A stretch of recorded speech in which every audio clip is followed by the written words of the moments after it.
नमस्कार मित्रांनो, लपंडाव या मालिकेच्या 18 सप्टेंबरच्या भागात आपल्याला पाहायला मिळणार आहे.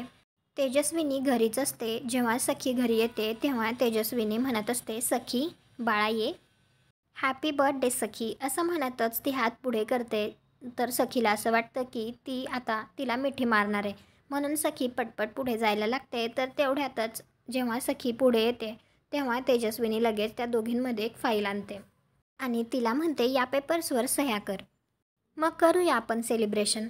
त्यानंतर कान्हा आलेला असतो. त्यावेळी तिथला सिक्युरिटी गार्ड सखीच्या काकांना फोन करून सांगतो, सर इथे एक माणूस आला आहे पैसे घेऊन, 70 लाख आहेत असं म्हणतोय.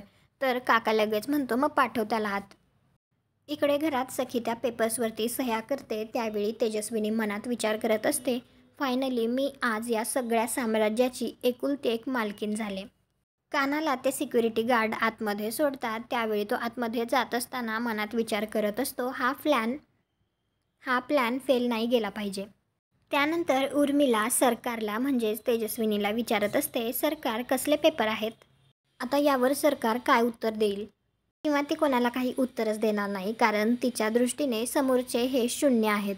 तुम्हाला हा भाग कसा वाटला ते कॉमेंट करून नक्की सांगा. व्हिडिओला लाईक करा. आपल्या मराठी मालिका चॅनलला सबस्क्राईब करा. भेटू उद्याच्या भागात.